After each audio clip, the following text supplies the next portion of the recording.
Hello everyone, welcome to Guidance IAS, and today we'll be covering a very important topic for the upcoming prelims examination, which is we'll be covering the entire current affair for the polity, the one-yearly current affair for the polity part especially, which will be really helpful for the upcoming prelims examination. So I want all of you to have little patience and sit with me to complete 1 year's current affairs for polity, right?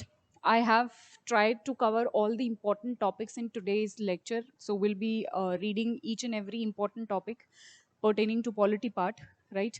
And they'll be really helpful for 5th June especially, right? So without wasting any further time, let's just directly get into it.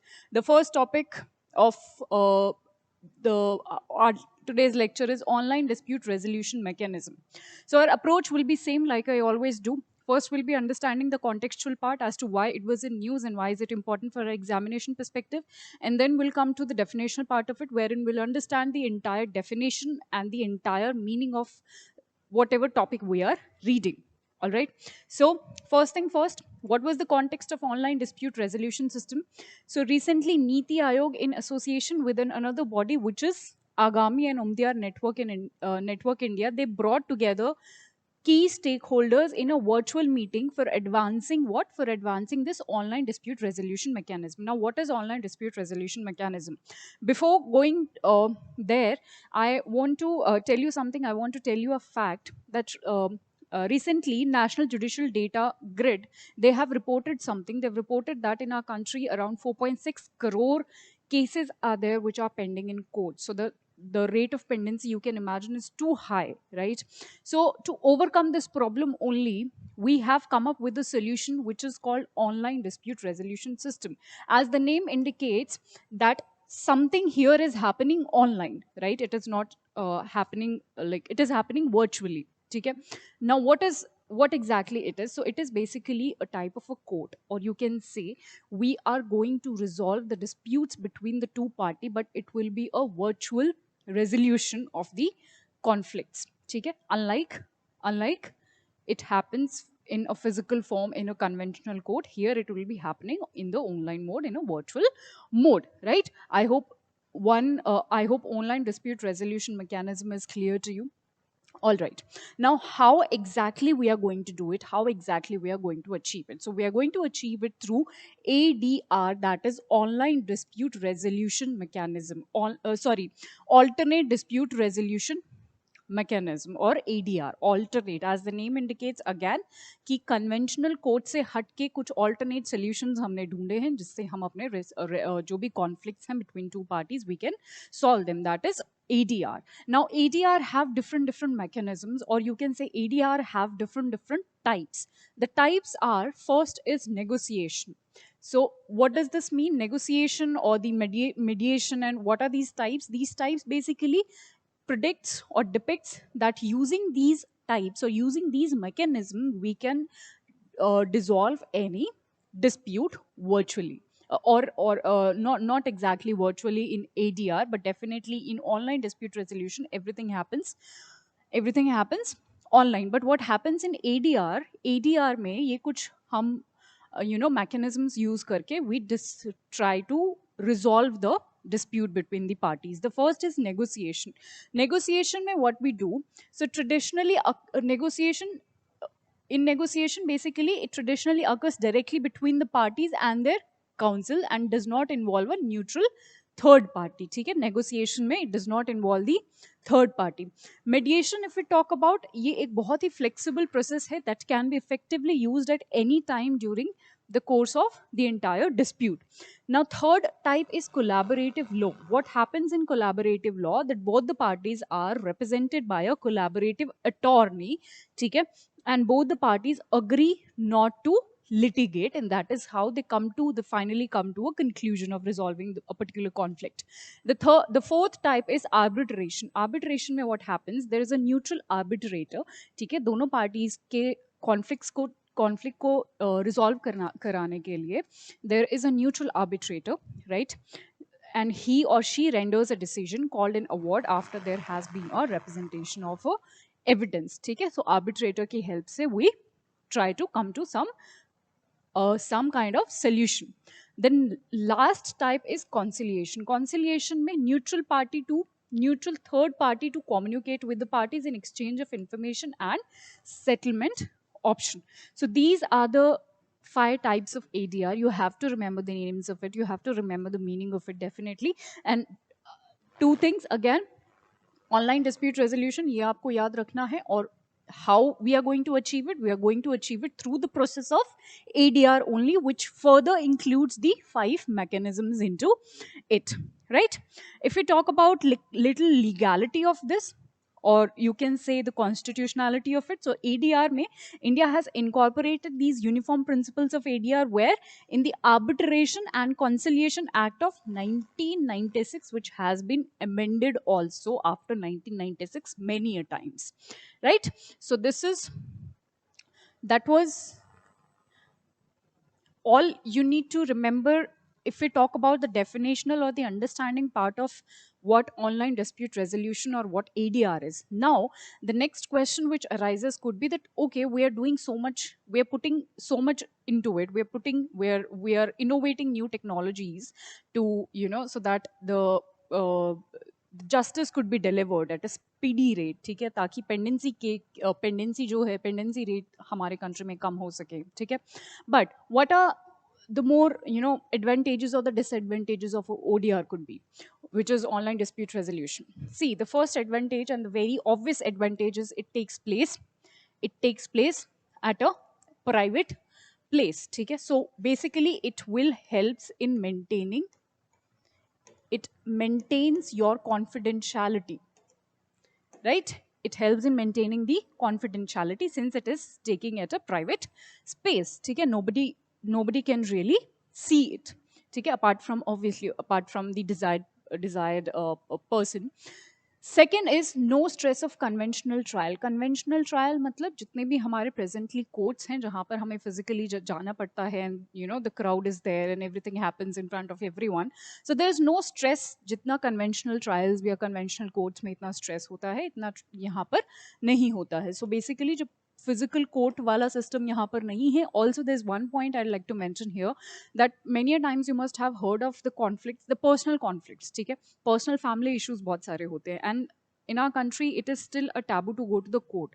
तो ऐसे situations में या ऐसे conflicts में we can any time refer to the ODR mechanisms or ADR mechanisms, ठीक है, and we can definitely solve these kind of issues, क्योंकि वहाँ पर आप ये टैबू से भी आप कहीं ना कहीं ओवरकम कर लेते हो अगर आप ऐसे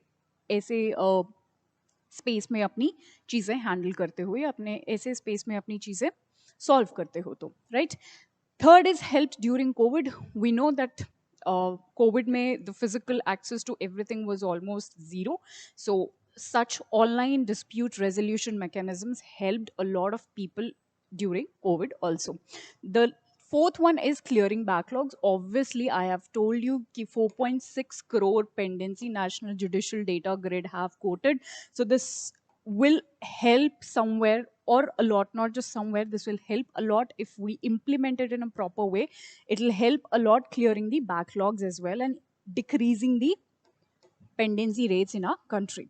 Now let us look at some of the disadvantages also of ODR. Definitely disadvantages में है. सबसे बड़ा disadvantage, or not really the disadvantage, but you can say that since this is a new thing and people are not really aware of it, people are not really used to it, so there are certain psychological facts also which can become a which can become a roadblock in the implementation of ADR.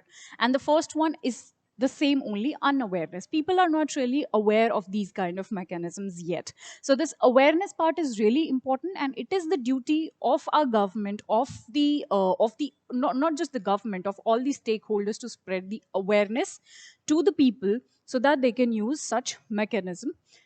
Second is lack of enough arbitrations, or there are not sufficient arbitrations or the arbitrators. That is why this is also one of the disadvantage, or this is since this is a new field, a lot of things are yet to be explored.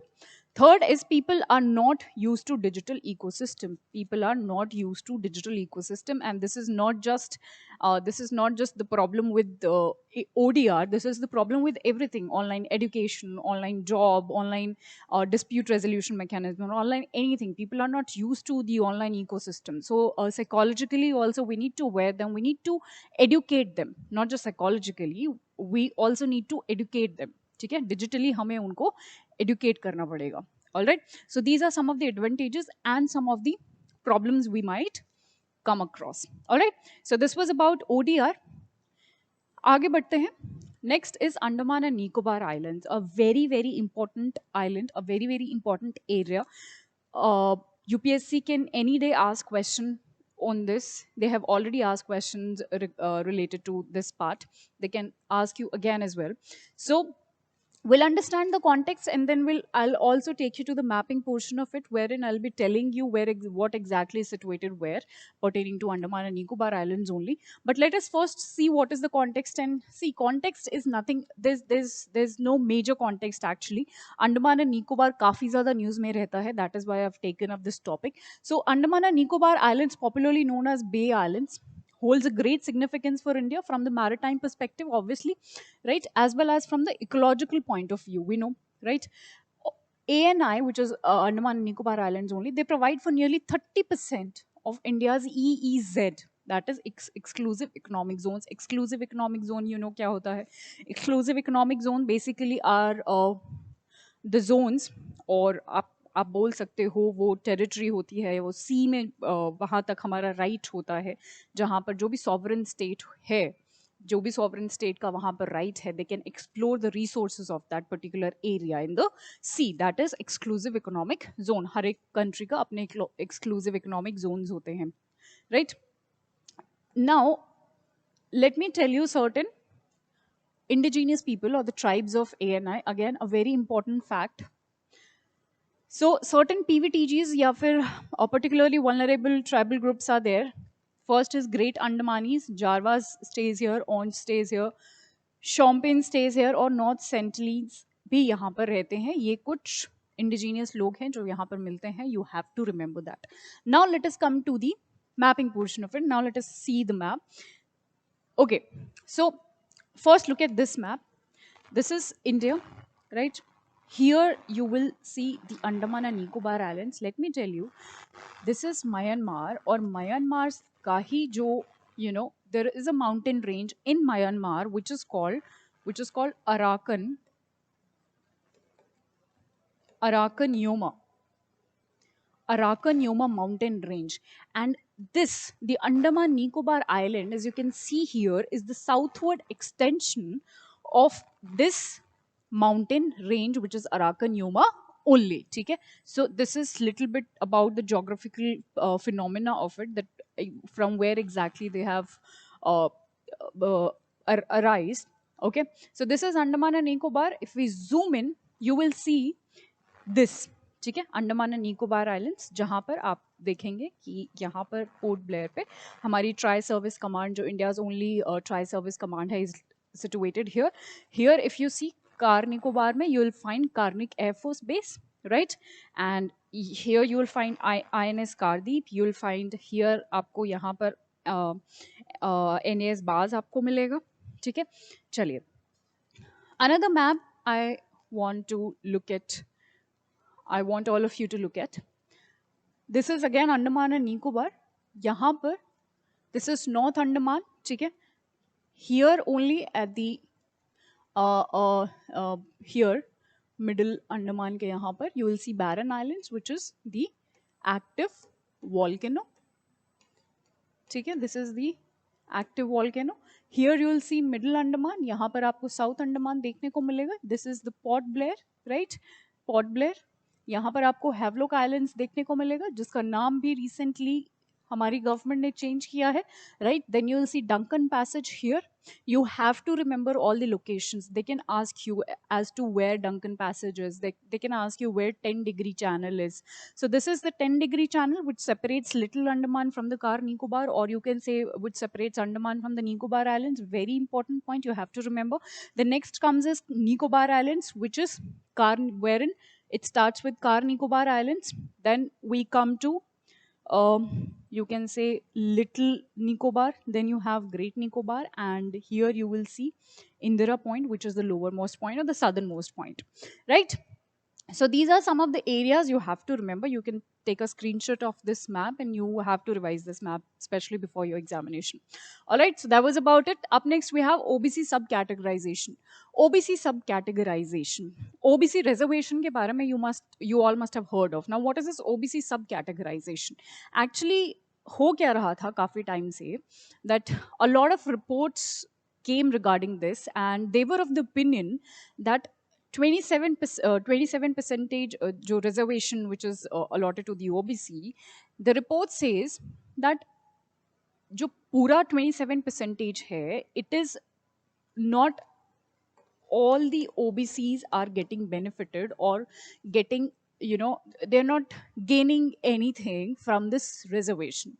Only some communities are gaining out of this reservation. Not all the OBC communities are gaining the benefit of this reservation. So to overcome this problem, this subcategorization thing came. We'll understand what is this subcategorization.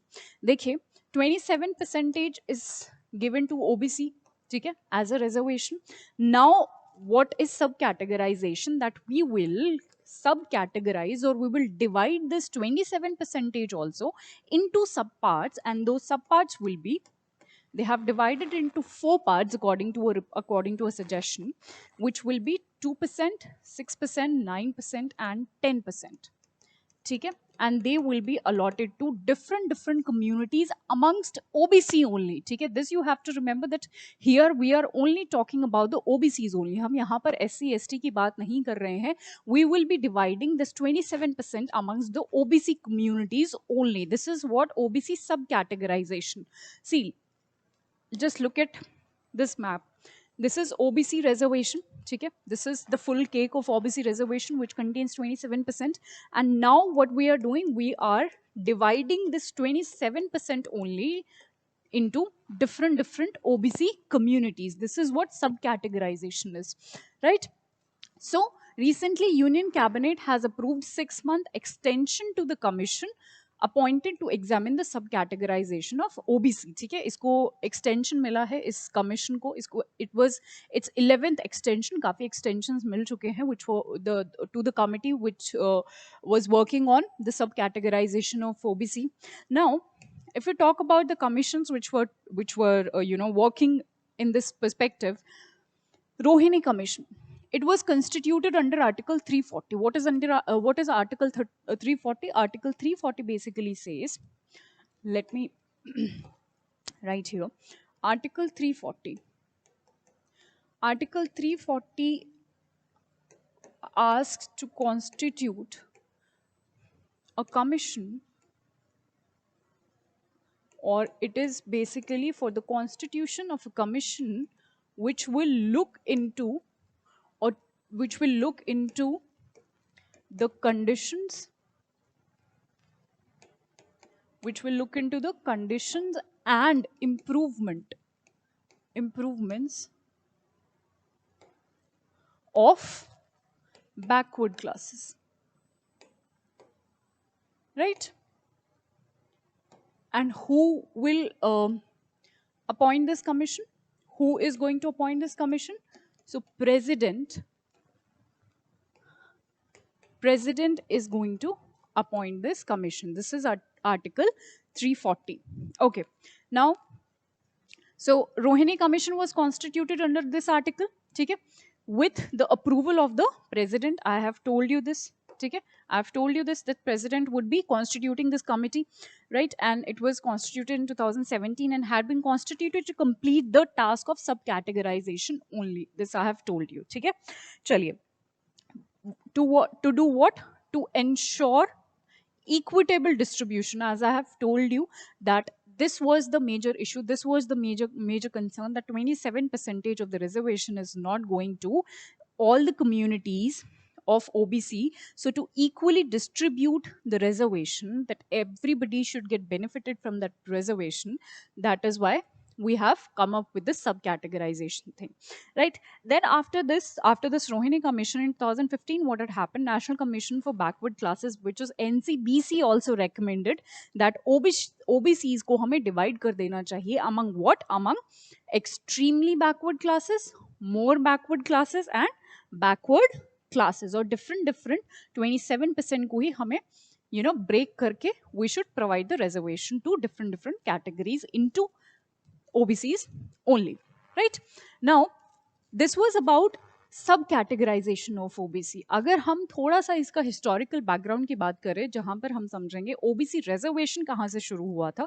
So OBC reservation की थोड़ी chronology देख लेते हैं. Initially Kelkar commission आप सबने सुना होगा. Kelkar commission of 1953 was the first to identify the backward classes other than the SCs and STs. ठीक है, तो नेशनल लेवल पे केलकर कमिटी ने 1953 में सबसे पहले आइडेंटिफाई करा था कि there are certain backward classes also and we need reservation for them also apart from the scheduled caste or and the scheduled tribes, right? Then Mandal commission का रिपोर्ट आया 1980 में. ठीक है, दे ऑल्सो एस्टिमेटेड कि OBC का जो population है at 52% and classified 1257 communities as backward, and it has also, the Mandal Commission has also recommended that there should be an increase in the existing quotas of the backward classes, which were only for the SC/STs from 22.5% to 49.5%, and it has recommended to include the quotas for OBC as well. Then this is again very important, क्योंकि ये थोड़ा नया भी है, तो हमारे लिए अभी के पर्सपेक्टिव से काफ़ी इंपॉर्टेंट हो जाता है, which is 102 Constitutional Amendment Act of 2018. So this provided the constitutional status, this you have to remember, this provided the constitutional status to what, to NCBC जो हमने पीछे पढ़ा. ठीक है, that was a statutory commission, but after this 102 Constitutional Amendment Act, it provided the constitutional status to National Commission for Backward Classes. So this was little historical background of OBC reservation. Okay, chaliye. That was all about OBC subcategorization. Up next, we have Juvenile Justice Care Protection of Children Amendment Bill 2021. Before we proceed with the further things, I want to tell you that here juvenile justice means children with less than 18 years of age. ठीक है, so I'm sure now you'll be able to connect that exactly हम कौन से age group की यहाँ पर बात करने वाले हैं, उनके rights की या फिर उनके जो भी amendments हुए हैं, हम किन के बारे में बात करने वाले हैं. We'll be talking about children with less than 18 years of age, right? Okay, what is the context? लोक सभा में ये recently ये bill pass हुआ है, which is Juvenile Justice Care and Protection of Children Amendment Bill 2021. Now, since this is an amendment, ये amendment पहले कौन सा एक्ट था? पहले जो एक्ट था वो था 2015 वाला एक्ट. ठीक है, 2015 को हमने amend करके we have come up with new guidelines, certain changes basically of 2021 that seeks to strengthen and streamline the provisions for the protection. See, these are the two words you need to pay attention upon: protection and adoption. Protection and adoption. So this bill basically not just talks about the adoption of the children. ठीक है, even the foreign national or the Indian national used to adopt the child. ठीक है, उसके लिए हमें पता है हमारे पास कुछ legal frameworks, कुछ guidelines होने चाहिए. So everything is written in these guidelines, but this amendment not just talks about the adoption of a child, but it also talks about the protection of a child. कि if any crime is if anybody is committing any crime on that child, he or she should be protected, right? And this bill exactly talks about the protection of those child, and not just the protection. In fact, if a child also commits any crime, suppose, ठीक है, that is also being covered in this bill. ठीक है, तो अगर कोई बच्चे पे कुछ गलत कर रहा है, that is also covered. अगर बच्चा कुछ गलत कर रहा है, that is also covered in this bill, right? चलिए, so we have talked कि 2015 का amend करके हमने 2020 वाला bill हम लेके आए हैं. Okay, let's see what are the key highlights. But before reading the key highlights, let me just tell you this very important thing. I'm sure you all must be wondering ki, okay, what was this 2015 wala bill and what are the new changes which was which we came up with in 2021. So basically, there's this one very important thing जो आपको जानना ज़रूरी है.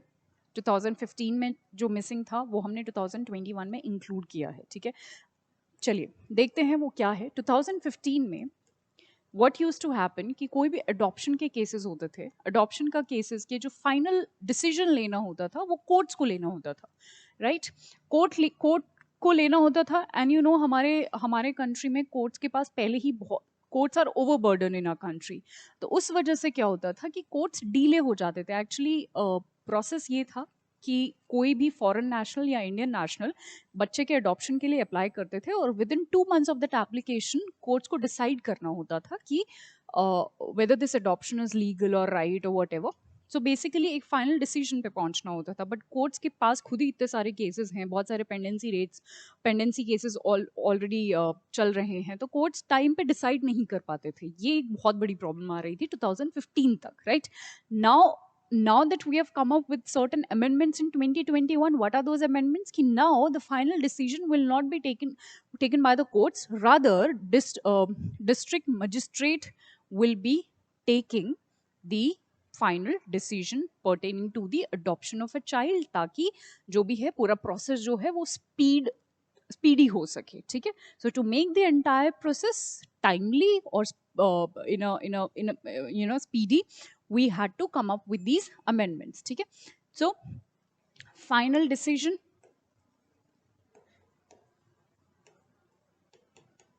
used to be of courts. Here the final decision would be of district magistrate, right. And hence the entire process would be speedy. ठीक है. So this is the major difference between the two bills, right. चलिए, if we talk about the other highlights of the bill, so यहाँ पर as I've told you कि district magistrate को कुछ powers दी गई हैं, डिस्ट्रिक्ट मजिस्ट्रेट को empower करा गया है. इनिशियली 2015 वाला जो बिल था उसमें courts had these power, but now district magistrate has been given और has been empowered with these powers. Now it authorizes DM or the district magistrate, including what additional district magistrate, to issue the adoption orders under section 61 of the Juvenile Justice Act in order to ensure the speedy disposal. ठीक है, like I was telling you कि cases का speedy disposal हो सके और एक accountability के साथ हो सके, right. Second is, I mean, under this only, under the empowerment of district magistrate only, any child care institution shall be registered after considering the recommendation of the district magistrate only.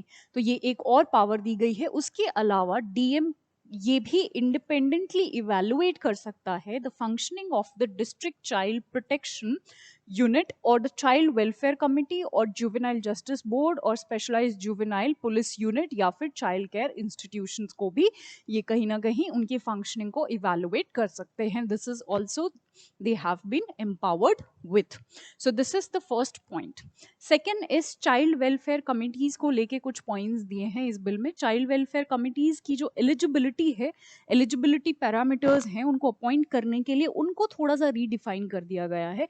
And what is this new definition? So criteria for the disqualification of CWC members have also been introduced to ensure कि वही person को हम अपने पास रखें या वही person उस desired position पे काम करे जो कि जो कि डिजायरेबल हो या फिर जो क्वालिटी सर्विस रेंडर कर सके, राइट. उसके बाद again this is very important और ये थोड़ा सा कंफ्यूजिंग पॉइंट है, तो I like all of you to pay little attention here. Serious offences initially 2015 तक क्या था या फिर 2015 वाले बिल में क्या था एक्चुअली कि कुछ ऐसे क्राइम्स होते थे जो बच्चे कमिट कर देते थे, जुवेनाइल्स कमिट कर देते थे. ठीक है, like you all must be remembering that Delhi gang rape case 2012, ठीक है, निर्भया केस. तो वहाँ पर जुवेनाइल ने बहुत हीनियस क्राइम कमिट किया था, but there were no legitimate there were no strict legal framework we had back then. Now we have a lot of frameworks regarding this. But 2015 के जुवेनाइल जस्टिस एक्ट के बारे में हम बात करें तो उसने उस एक्ट में ये डिफाइन नहीं किया हुआ था कि अगर कोई ऐसा क्राइम जुवेनाइल कमिट करता है जो जिसकी जो इम्प्रिजनमेंट है वो 7 साल से ज़्यादा हो, ठीक है, तो हम उसको किस वाले बेसिकली ऑफेंस में डालेंगे, ठीक है। एक्चुअली हमने 3 कैटेगरीज डिवाइड करी हुई थी of the offences, and those 3 categories are petty, serious और हीनियस, ठीक है। बट फिर भी कुछ ऐसे क्राइम्स थे जो हम इन तीनों में नहीं डाल पा रहे थे, ठीक है। और 2021 वाले बिल ने they have cleared this point, they have made this point very clearly, ठीक है। What is that point? So it was observed that some of the offences do not strictly fall under any of the categories we have divided in 2015, ठीक है। ना वो पेटे में fall कर रहे थे, ना वो सीरियस में, ना वो हीनियस में, राइट।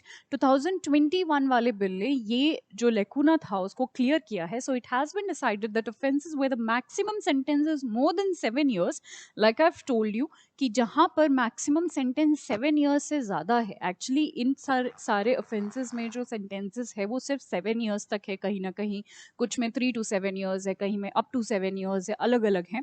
7 years से ज़्यादा वाला किसी में भी कवर नहीं किया हुआ था, but 2021 bill has dealt with it and it has said कि इससे ज़्यादा 7 years इम्प्रिजनमेंट से ज़्यादा वाला जो क्राइम अगर कोर्ट किसी को 7 year इम्प्रिजनमेंट से ज़्यादा दे देता है तो हम उसको सीरियस ऑफेंस में कवर करने वाले हैं। तो इन्हीं लिस्ट में से हमने अब इसको सीरियस वाली लिस्ट में डाल दिया है, ठीक है। 7 साल से ज़्यादा अगर किसी को सज़ा होती है तो हम उसको सीरियस ऑफेंस में डालेंगे, सीरियस ऑफेंस हम उसको मानेंगे, राइट।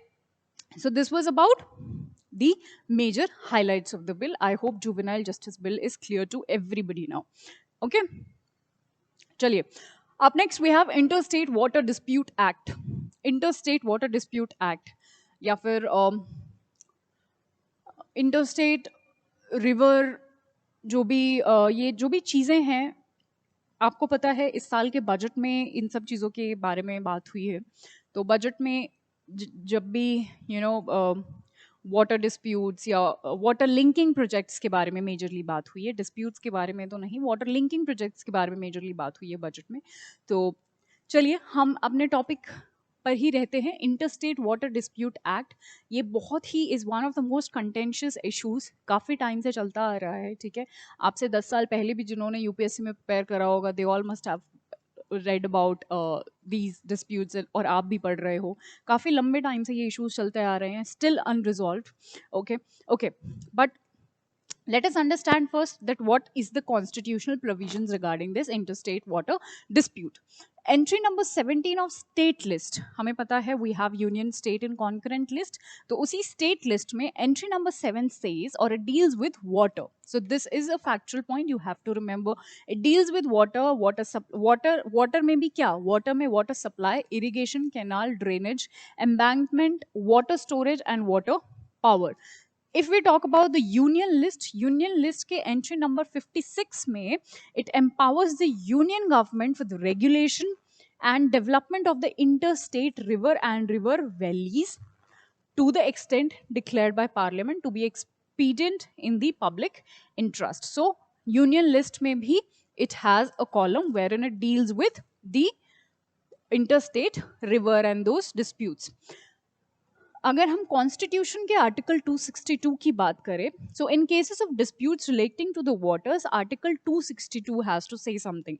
सो पार्लियामेंट में, and this is again important, very important, Parliament may by law provide for the adjudication of any dispute or the complaint with respect to the use or the distribution or the control of the waters of the interstate water I'm talking about. So this is something you have to remember कि Parliament have this power, ठीक है।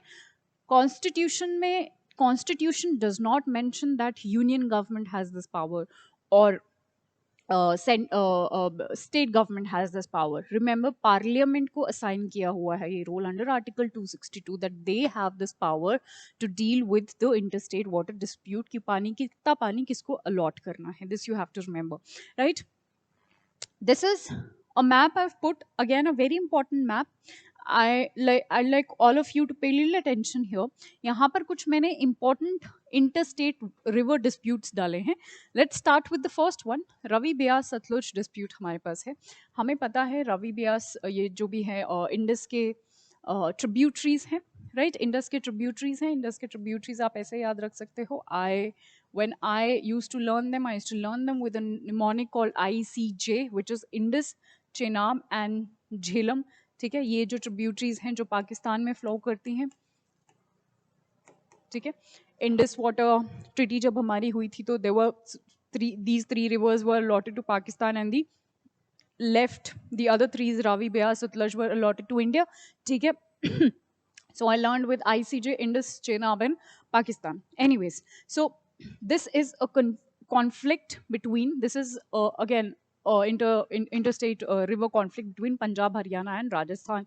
If we talk about Narmada, which you can see here, is a conflict between Madhya Pradesh, Gujarat, Maharashtra and Rajasthan. ठीक है. मांडोवी या फिर महादई जो कि गोवा की एक फेमस रिवर है, right? So this is again a concern, this is a conflict between Goa, Karnataka and Maharashtra. Krishna river की अगर आप बात करें, so this is a conflict between Maharashtra, Karnataka and Andhra Pradesh. Periyar river is a conflict between Tamil Nadu and Kerala. ठीक है, Periyar rivers you can see here. Kaveri, a very important river for our examination perspective. You all have to prepare the tributaries of Kaveri river.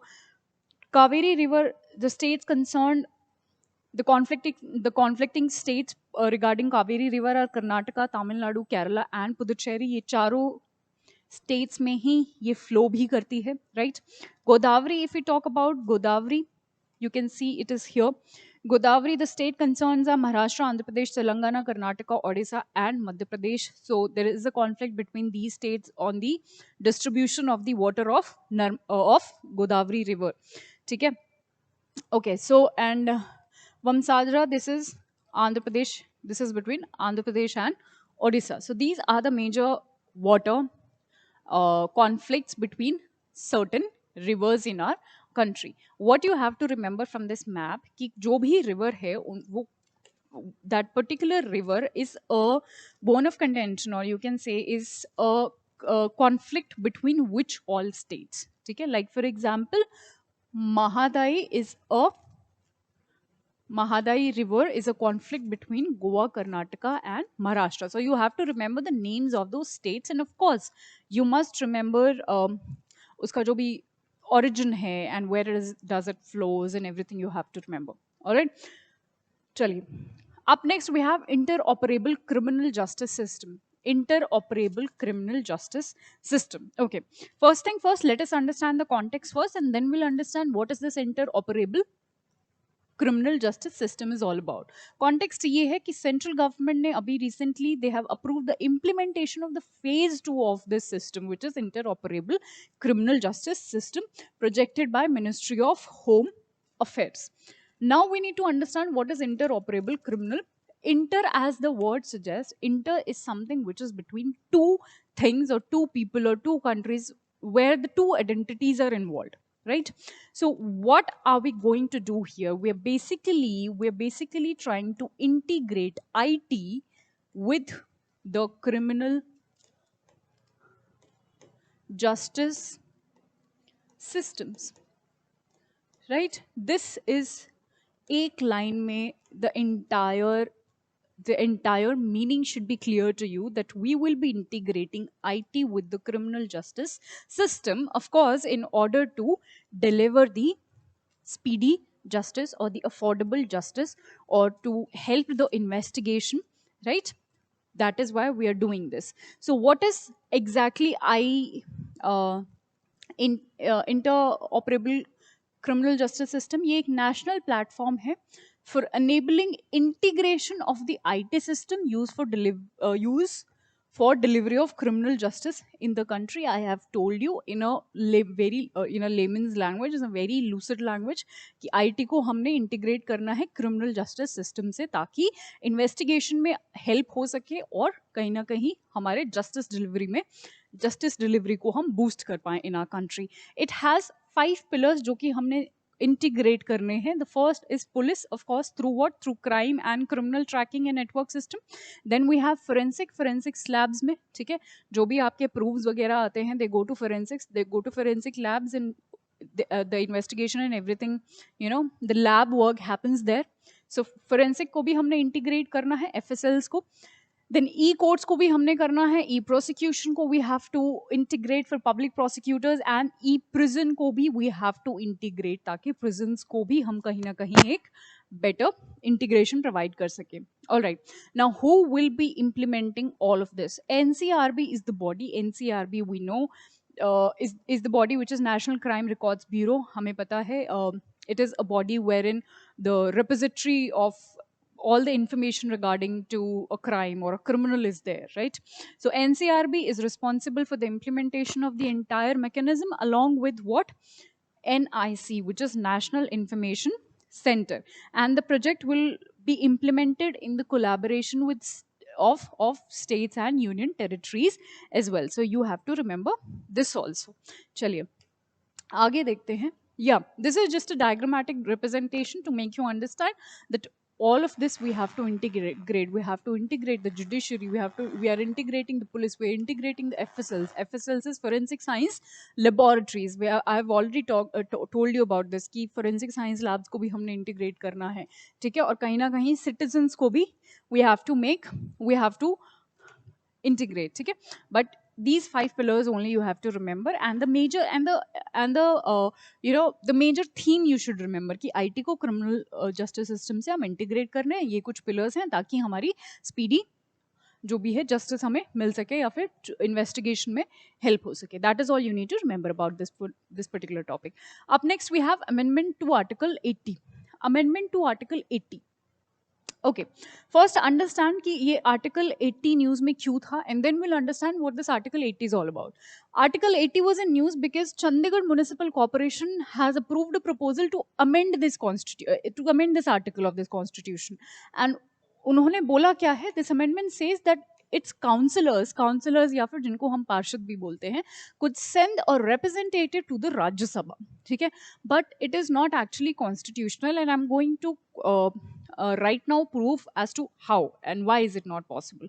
But before that, let us understand what is Article 80 and what does it talks about. Article 80 basically, Article 80 of our Indian Constitution talks about composition of Council of States, composition of Council of States, or you can say Rajya Sabha, ठीक है. We know how people are elected there. They are basically elected, indirect elections होते हैं, through indirect election, ठीक है, by proportional representation through single transferable vote.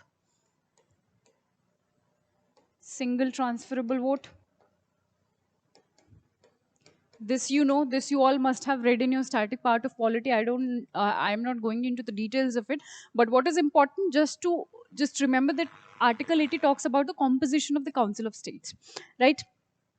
Now, to amend this, article, we need to do certain amendments in Schedule 4. Schedule 4. So 4 is also, 4 is what? Schedule 4 is what? 4 is allocation of seats in Rajya Sabha. Allocation of seats in Rajya Sabha, ठीक है. तो इसमें कुछ amendments करने पड़ेंगे हमें. That is why it was there in this context. 4 schedule का नाम इसलिए आया. But what is the entire issue? When I started with this topic, I told you that it is not feasible. Yes, amendment करना feasible नहीं है. This is not constitutionally valid. Why is it so? Actually, these councillors, the municipal corporation councillors, they do not form, you have to remember this, they do not form the part of the, or they do not form the electoral college, you know, to select the members of Rajya Sabha, right? ये तो normal civic bodies है ना, civic purposes के लिए civic bodies या civic काम करती हैं। तो इलेक्टोरल कॉलेज का ये पार्ट नहीं है, इसीलिए ये अमेंडमेंट्स और ये सब भी इनके थ्रू पॉसिबल नहीं है, right? So this is the entire issue जो आपको याद रखना है, but majorly you have to remember is what article 80 talks about and all the schedule, not just schedule 4, क्योंकि ये न्यूज में था, आपको और भी जितने भी there are 12 schedules in a constitution, you have to remember all the schedules, right? चलिए, up next we have 8th schedule.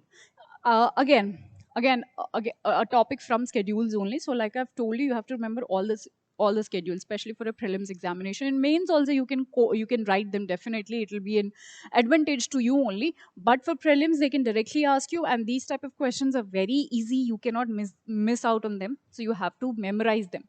Context ये है कि तुलु को 8th schedule में इंक्लूड कराए जाने की बात हो रही है. Tulu is a language, right? But the question is कि why we should include this language. क्या इतनी इंपॉर्टेंस ये होल्ड करता है कि हमें इसको 8th शेड्यूल में डालना चाहिए?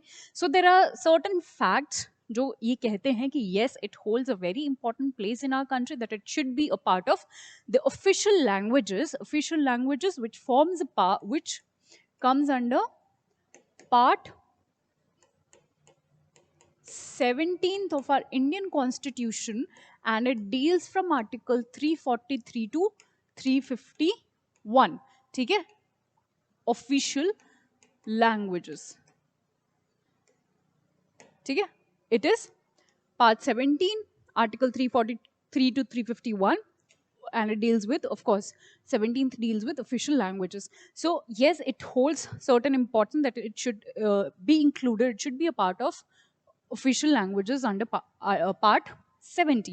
Okay, but what exactly that importance is? Tulu हमें पता है एक द्रविडियन लैंग्वेज है, साउथ की एक लैंग्वेज है, whose speakers are concentrated in 2 areas majorly, specially, ठीक है? कुछ कर्नाटका डिस्ट्रिक्ट में है और कुछ आपको केरला के कसारगो डिस्ट्रिक्ट में मिलेंगे, राइट? उसके अलावा हमें पता है जो कसारगो डिस्ट्रिक्ट है, हम उसको सप्त भाषा संगम भूमि भी कहते हैं. Sapta means 7, sangam means confluence, so it is basically a confluence of 7 languages, and among them Tulu is one of the major, और Tulu is one of the languages among the those sapta languages or 7 languages, the confluence of those 7 languages. ठीक है?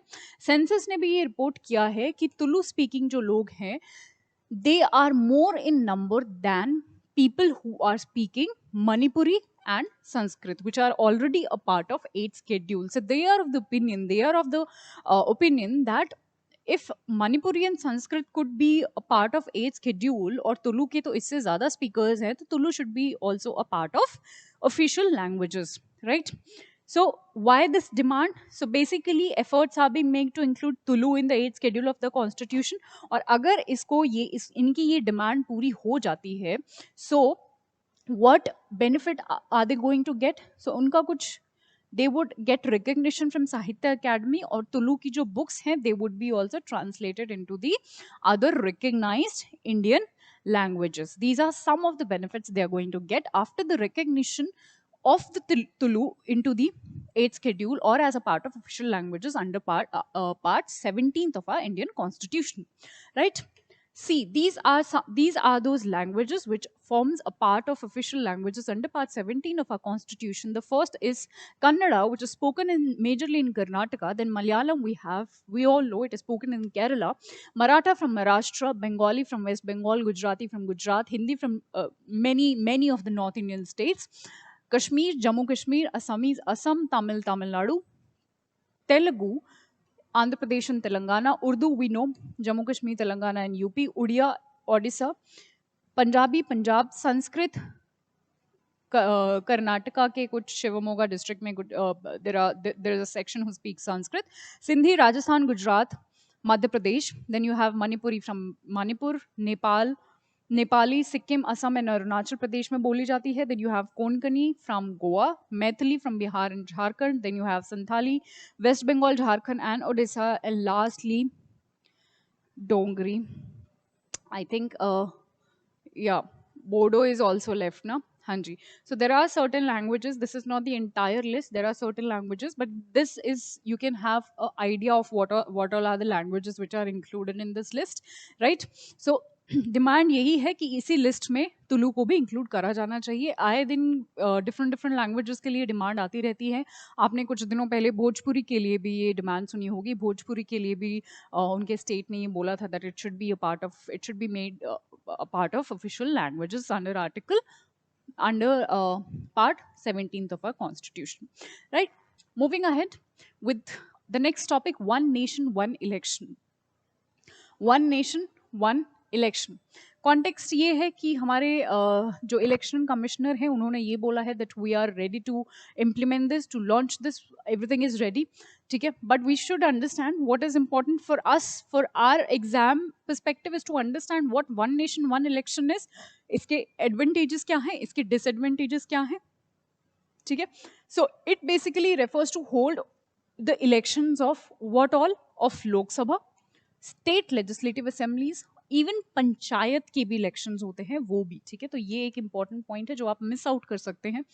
Urban local bodies के bodies, ठीक है, 5 सालों में जो भी इलेक्शंस होते हैं, we should conduct these election of all these bodies simultaneously. This is what one nation one election talks about, right?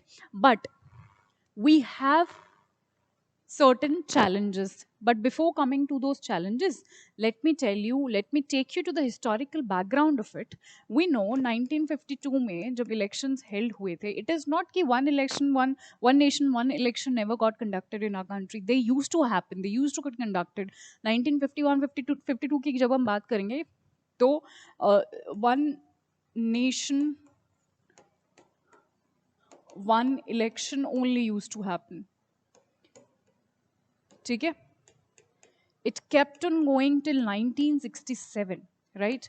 But 1968-69 में there were some premature dissolution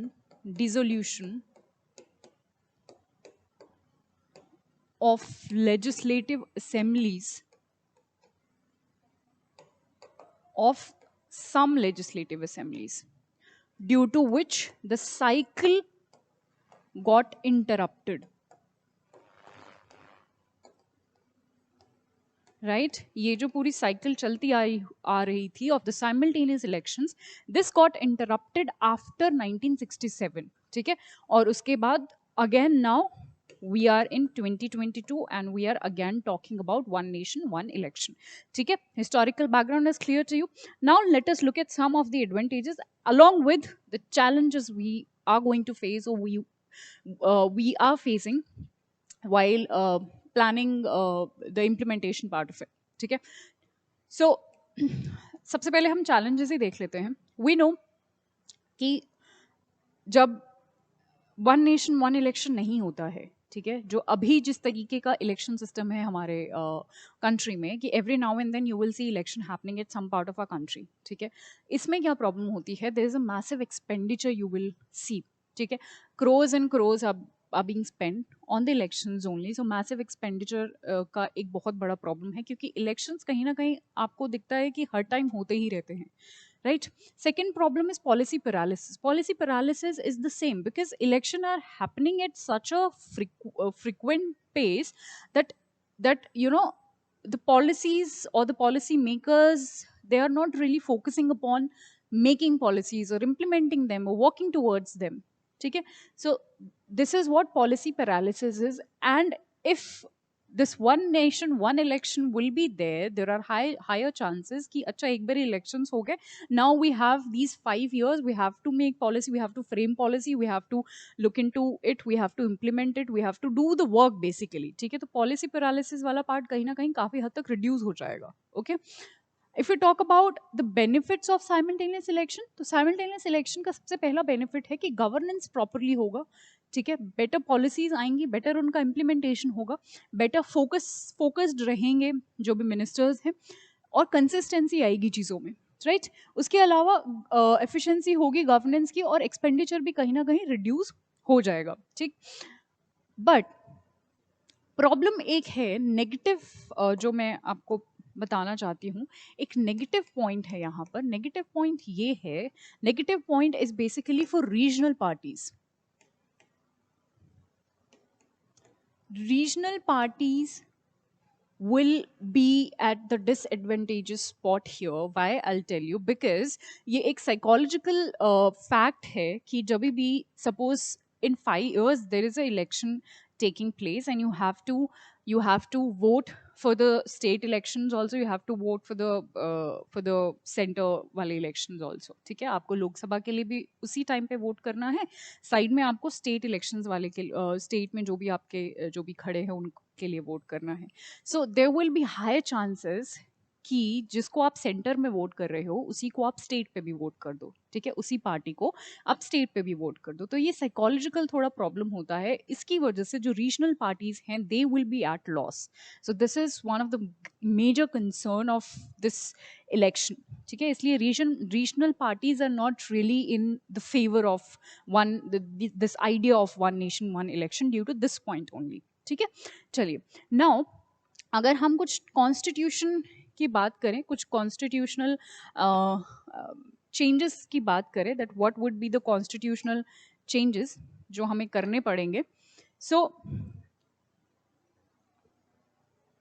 there are certain constitutional changes or there are certain legislations we would require to get it implemented.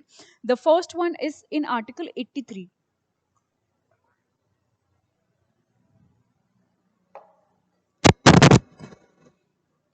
Article 83. Article 83 basically deals with what? Deals with the duration of houses of parliament.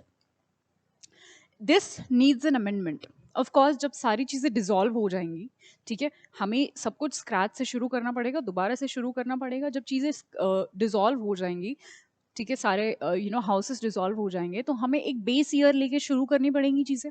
उसके लिए article 83 में हमें कुछ amendments की जरूरत पड़ेगी, ठीक है?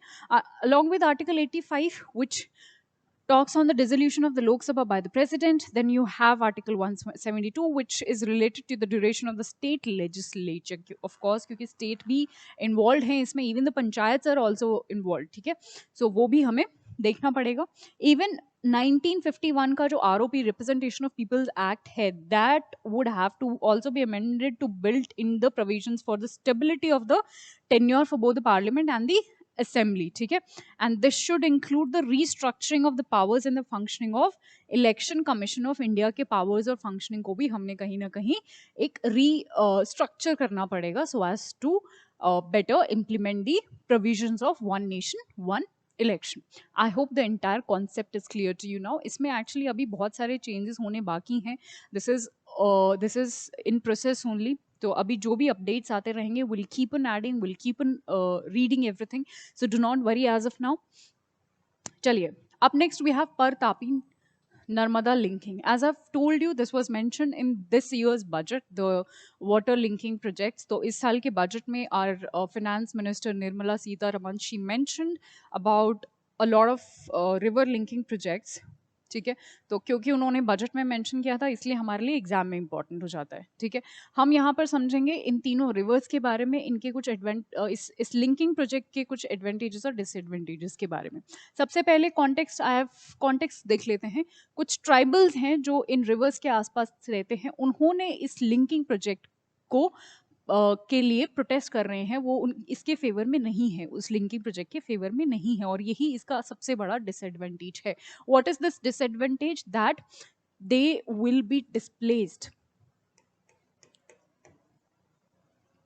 उनका डिस्प्लेसमेंट यहाँ से हो जाएगा, क्योंकि आपको पता है इंटरलिंक कर रहे हैं हम रिवर को, तो हमें एक एरिया चाहिए, ठीक है?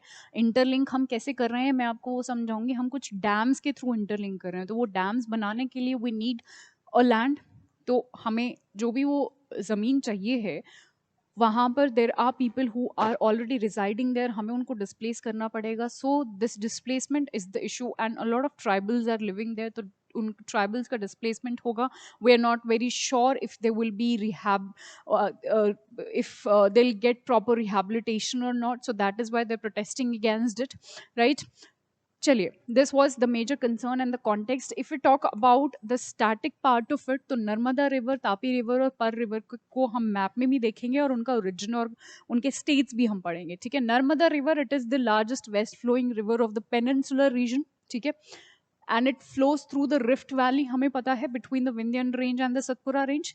It arises from Maikal range. ठीक है, अमरकंटक प्लाटो के पास जो है मध्य प्रदेश में, right. And it drains a large area of Madhya Pradesh, besides some areas in the states of Maharashtra and Gujarat also. So these three states also you have to remember. चलिए, मैं आपको फटाफट, let me show this to you in map also. So this is Narmada, as you can see in the map. Next river is river Tapi.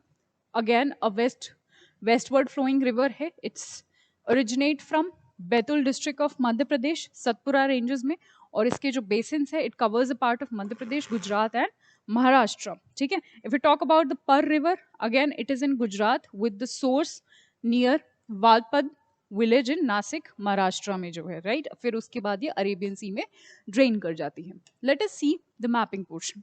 तो अगर हम सबसे पहले India के मैप में देखते हैं, this is the Gujarat and this Maharashtra area. ठीक है, this is the area we are talking about. इसको ही हमने यहाँ पर जूम करके लगाया हुआ है. ठीक है, और स्पेशली इस एरिया की हम बात कर रहे हैं, विच इसको फिर से हमने फर्दर जूम किया है, right, where in these are basically the 7 dams through which we are going to achieve this interlinking project. As I've told you कि कुछ dams हम बनाने वाले हैं जिसके थ्रू इन तीनों rivers को हम interlink करेंगे. ठीक है, and these are again the dams only. These 7 dams are there. Here you can see this is Tapi river. ठीक है, this is पर river, right. This is Arabian Sea जो कि यहाँ पर ये flow होके इसमें जाएगी. ठीक है, अच्छा. Now we know that there are certain regions which has surplus of water. On the other hand, there are certain regions which has deficit of water. ठीक है, तो इंटरलिंकिंग प्रोजेक्ट का जो मेजर एजेंडा है वो यही है that we interlink the 2 rivers and we solve the problem of both these places, which is what, if surplus of water is there, flood like situations could be there, right. Again a problematic situation. This will be a problem for the people who are living around such place. And in water deficit region, what can happen? Droughts can take place. So major agenda यही है कि interlink करेंगे. ठीक है, ताकि flood जो surplus water है we can supply it to the drought region. उससे यहाँ की प्रॉब्लम भी सॉल्व हो जाएगी, फ्लड्स भी यहाँ पर नहीं आएंगे क्योंकि हमने वाटर को यहाँ शिफ्ट कर दिया है और उनकी जो ड्राउट्स वाली प्रॉब्लम है this would also be resolved, right. So this is the major agenda behind doing this. Now, you know, if we talk about the benefits and the disadvantage of such kind of projects would be, benefit is again the same. Water sufficiency होगी लोगों के पास. ठीक है, agriculture में कहीं ना कहीं help करेगा, आपको ये डिजास्टर रिलीफ मिलेगा, बिकॉज कहीं ना कहीं both of these things are disaster. Flood is also a disaster, drought is also a disaster, right. So disaster में आपकी help करेगा. Disadvantage में the major disadvantage I have already told you is the displacement of the people. ठीक है, people will be displaced, but अगर इनका proper rehab होता है, so I don't think this is a major problem. But this rehabilitation is I really don't want to comment on it, but this is people rarely focus on the rehabilitation part of the displaced people. Anyways, this was about the linking project, Tapi, Narmada and Par river.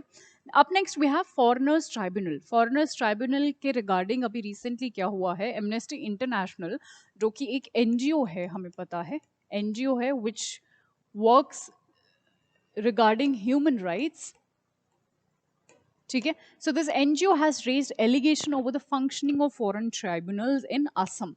Assam में हमें पता है NRC was taking place, right? NRC was taking place. So uh, people who, those who did not form a part of it, a part of NRC, they were advised to go and appeal into the foreign tribunals. ठीक है. Now what is this foreign tribunal, and इसके against complains आई हैं कि अच्छे से function नहीं कर रही है, इसलिए ये न्यूज़ में था. But for us, for our static portion, what is important is to understand और is to know about the foreign tribunals. Foreign tribunals हैं क्या? तो foreign tribunals basically they are like, or you can say they are quasi judicial, or you can say, let me just write it properly, they are the quasi judicial bodies. This is foreign tribunal, okay? Quasi judicial bodies. Quasi judicial का मतलब होता है which are non-judicial but non-judicial bodies, but they have powers which resembles the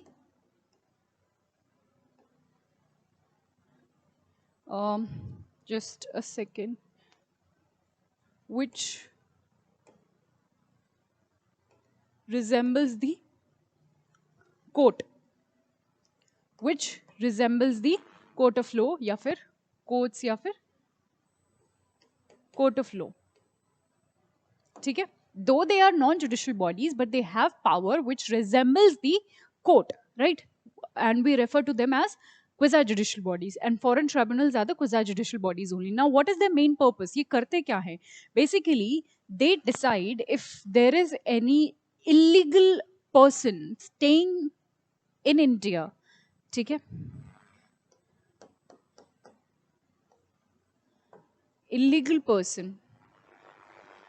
ठीक है. तो उसी को वो डिसाइड करते हैं if that person is foreigner or not. ठीक है. तो इलीगल पर्सन के रिगार्डिंग ये काम करते हैं, राइट? Foreign tribunals. अगर हम इनके थोड़ा कॉन्स्टिट्यूशनैलिटी के बारे में बात करें, सो और हम इनके मेंबरशिप के बारे में बात करें, सो फॉरेन ट्राइब्यूनल के जो मेंबर्स होते हैं they are appointed under foreign tribunal act of 1941, right? And foreign tribunal order 1984 as per the guidelines issued by the government of India from time to time.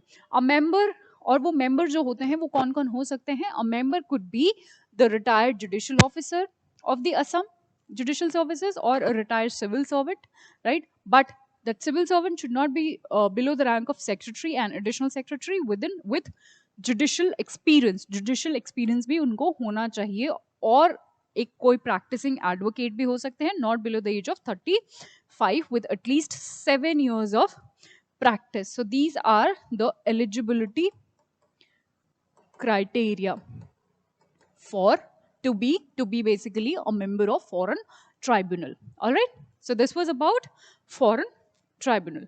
Up next we have article 370 of constitution.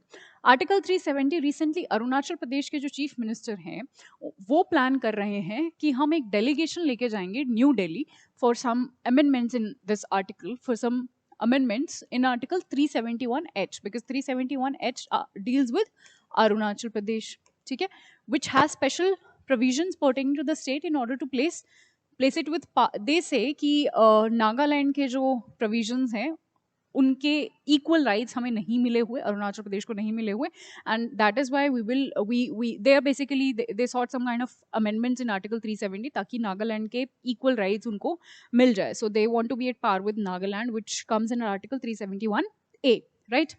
हमारे लिए important ये है कि हम सारे articles को जान ले, ठीक है?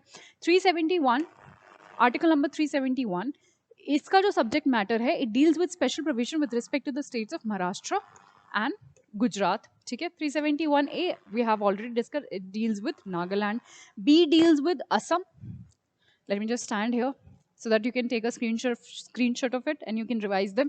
371C deals with Manipur, D deals with Andhra Pradesh and Telangana, E deals with establishment of Central University in Andhra Pradesh. ठीक है. F deals with Sikkim, G deals with Mizoram, H deals with Arunachal Pradesh, which is our today's context. I deals with Goa and J deals with Karnataka. ठीक है. तो ये कुछ special provisions के regarding deal करते हैं, giving some special status और some special provision to these state. You all must have covered them in your polity, in your Laxmikanth. ठीक है. लक्ष्मीकांत में बहुत अच्छे से ये दिया हुआ है. ठीक है. चलिए, अब next we have new labour codes. New labour codes again a very very important topic, काफी इंपॉर्टेंट टॉपिक है for both prelims as well as for mains. Context देख लेते हैं quickly. So India is likely to implement 4 new labor codes. ठीक है. Those 4 new labor codes are these: wage code, industrial relations, social security पे और industrial safety and welfare के जो codes हैं, ये 4 codes हम implement करने की बात कर रहे हैं. ठीक है. चलिए, ओके. हमें पता है लेबर एक कॉन्करेंट सब्जेक्ट का पार्ट है, right? So states are required to frame regulation on their part as labour is a concurrent subject. ठीक है. चलिए, but what is more important for us to understand here, और जो बहुत थोड़ा confusing भी है, मैं वो वाला पार्ट आपको क्लियर कर देती हूँ. वो चार बिल्स को इम्प्लीमेंट करने के लिए हमें we came up with this, but what is more interesting and what is more awaited is to know कि बेसिकली इसके जो हाइलाइट्स हैं या फिर इस इन कोड्स में जो भी मेजर चेंजेस करे गए हैं pertaining to the work culture, to the work life, to the salary hike और डिडक्शन, उनको समझना ज़्यादा ज़रूरी है. और उन्हीं वही चीज़ें एक्चुअली काफ़ी ज़्यादा उसी का लोग वेट भी कर रहे थे. जब ये कोड्स आने से पहले जो है people were waiting for these things only for the work culture, to understand कि अच्छा क्या नया work culture होने वाला है while we will implement those codes. ठीक है. तो सबसे पहले है 4-day work week.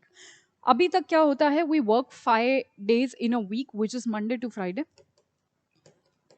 but now once they will be implemented, there will be Monday to Thursday.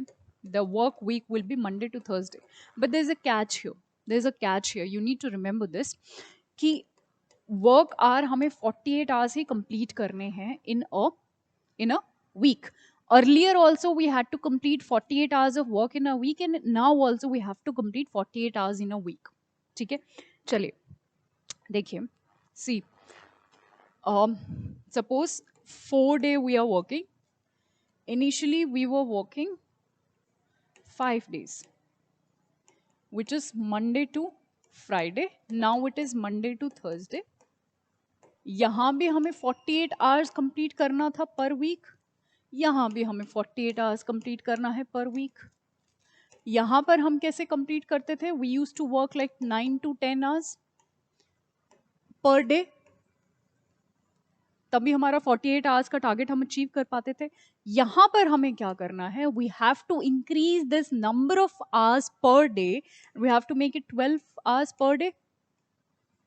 Then only we'll be able to achieve 48 hours in a week. So this is the catch, that we have to increase the number of hours in a day. Number of hours ये तो बोल दिया हमने कि okay 4 day होगा working, 3 दिन को आपको ऑफ मिलेगा, बट ये भी आपको समझना है that number of hours also is getting increase. So यहाँ पर आपको थोड़ा सा प्रॉब्लम हो सकता है to for your work life balance.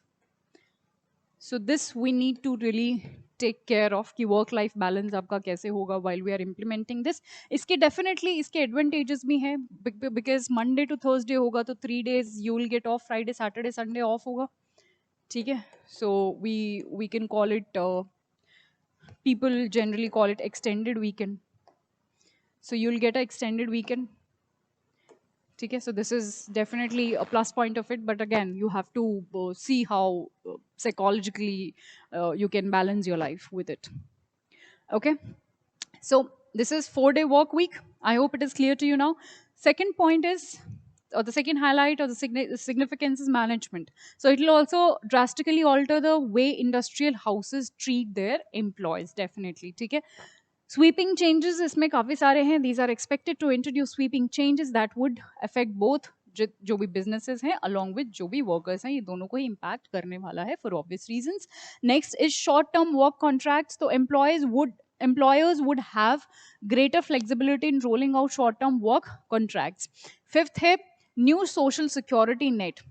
A new national wage floor could benefit workers beside informal and gig workers, and will have a new social security net. And apart from that, it is also going to improve the ease of doing business, right? So this was about new labor codes, and these are the four bills we were talking about. Okay. Next, we have right to be forgotten. We know data is very important at this era of, we call it internet era. Okay. And it is the most precious thing in today's world.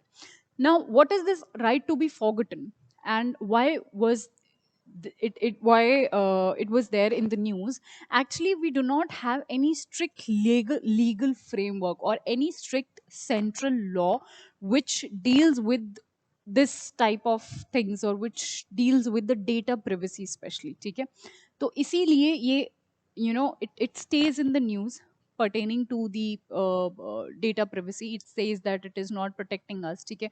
हम कुछ, so to give us more protection, to give our privacy more protection, and make it a little more constitutional, to give it constitutional to make it constitutionally valid, these type of things, they always, every now and then they keep coming in the news. So we do not have any central law, or any legal framework, as I've told you. Several local courts have ruled recently that right to be forgotten or to be left alone is inherited to the right privacy, which was recognized as a fundamental right by India's Supreme Court in 2017 under K.S. Puttaswamy case, a very famous judgment. Now, what is this right to be forgotten? Ye basically, right to be forgotten, as the name indicates, it deals with deletion. ठीक है. कि हमने कोई भी अपना data या कुछ भी we have uploaded on internet, we should have this right that we can delete it, or we can delete any of our private information we have uploaded on the internet. ठीक है. So it allows the person to seek the deletion of the private information from the internet. In simple words, the concept has found recognition in some of the jurisdiction abroad. EU may especially, this entire process, or this entire concept started with the EU only. Okay? So this was about right to be forgotten. Actually, our government is also taking a lot of steps regarding this, like data privacy bill हमने introduce किया, data privacy bill, so that the privacy could be maintained. 2019 में we introduced data privacy bill. ठीक है. उसके अलावा हमने Information Technology Act, IT Act of 2020 also we introduced, IT Act of 2020. So it's not that our government is not doing anything. We are definitely coming up with the new legislation so that the privacy could be given to the citizens of our country, right? So this is what right to be forgotten. Up next we have MEGA, और Meghalaya enterprise architecture project. जितना नाम इसका difficult लग रहा है उतना ही easy है ये project. Don't worry. In next 2-3 minutes you'll be clear with the meaning and everything about Meghalaya Enterprise Architecture Project. In simple words, we are trying to boost the economy or the income of the people of Meghalaya. Okay? This is the entire concept behind this particular project. Let us read about it. Recently, Mega Project or Meghalaya Enterprise Architecture Project was launched. The aim was to improve the service delivery, governance for the people using what?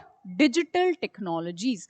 So we are using digital technologies. Digitalization हम अपना बढ़ा रहे हैं अपना country का, so that people can get better service, better governance in their state.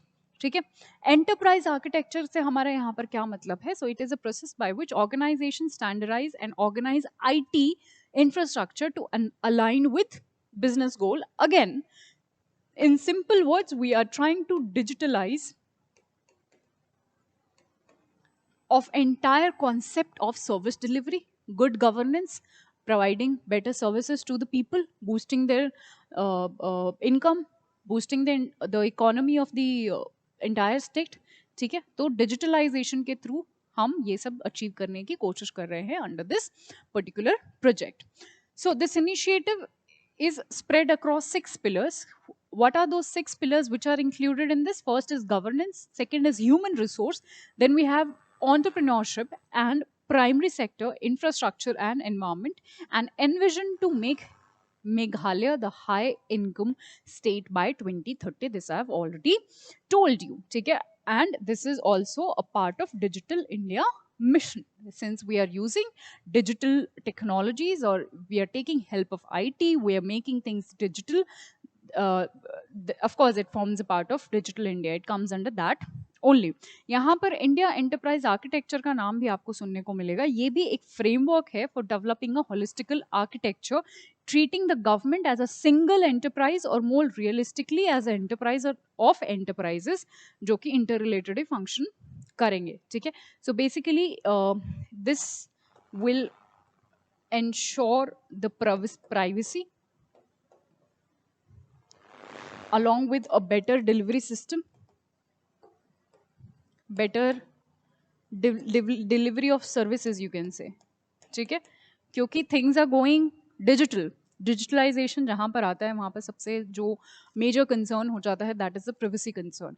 So India is there which is India enterprise architecture is there to help us or to help the people of the Meghalaya to ensure their privacy or to ensure their security. ठीक है, और of course along with that delivery of services में भी ये help करेगा. ठीक है, so this was about this mega scheme or this mega project. Up next we have anti-defection law, a very interesting topic and at the same time a very important also for our examination perspective, both for prelims and mains. Let us first understand the contextual part of it, why it was there in the news. उसके बाद हम इसके static portion पे आएंगे where we'll understand the everything about anti-defection basically. ठीक है, जो भी main major points हैं हम सब समझेंगे. So recently कुछ defection judgments दिए हैं by Bombay High Court. Goa के कुछ MLAs पे बॉम्बे हाई कोर्ट ने कुछ एंटी डिफेक्शन जजमेंट्स दिए हैं. सो इशू ये था कि MLAs got exempted from the disqualification under the para 4 under clause 2 of the 10th schedule of the Indian Constitution. So MLAs को अभी डिस्क्वालिफाई नहीं किया गया है under this 10th schedule, which is anti-defection law. ठीक है, this is a very very important topic as it deals with the exceptional clause mentioned under article under schedule 10th, which is anti-defection law. ठीक है, हम इस पूरे concept को भी समझेंगे and we'll also understand what is that exception I'm talking about, since that is very important and the entire context is related with that exceptional clause only. तो हम ये समझेंगे, but before that let me take your attention to this picture I've put here. 1967 में we have come up with this slogan Aya Ram Gaya Ram. You all must have heard of this case wherein a Haryana MLA he switched a party. He switched actually 3 parties in a single day. ठीक है, उनका नाम भी शायद गया राम जी था, इसलिए वहां से ये स्लोगन आया है आया राम गया Ram, because he change 3 parties. He switch to 3 parties in a single day, right. और डिफेक्शन का हमारा काफ़ी लंबी हमारी हिस्ट्री रही है in our country. So to overcome certain challenges कि MLAs जो हैं वो स्विच कर लेते हैं बार बार पार्टीज को, तो ऐसे ही चैलेंजेस को ओवरकम करने के लिए we had to come up with such kind of law which is anti-defection law, and we had to do certain amendments, which is 52nd Constitutional Amendment Act of 1985, wherein we came up with anti-defection law. Now let me take you to the static portion of it of anti-defection law, which is under 10th schedule. 10th schedule हमें पता है anti-defection, right? So there are certain आप बोल सकते हो there are certain requirements जिससे MLAs का defection हो सकता है. और what are those requirements? First, if a member voluntarily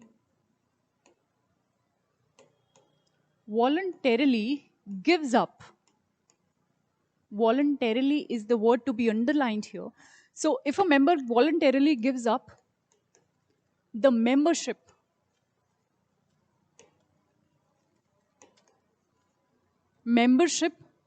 of a particular